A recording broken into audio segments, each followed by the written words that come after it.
लो, number plate तो हो गई चेंज। अब मैं जल्दी से मोटरसाइकिल उठा के उस सवारी को उठाता हूँ। अरे यार, ये सवारी तो मिल ही नहीं रही। मुझे लगता है ये 7 वाली पार्क की लोकेशन है, वहीं जाके देखता हूँ।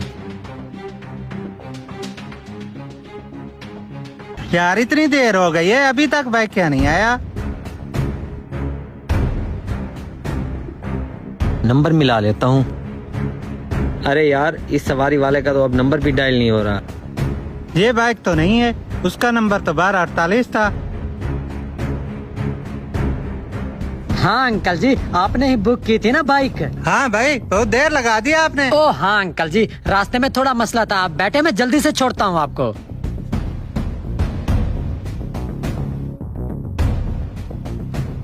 अरे यार, इसकी और मेरी बाइक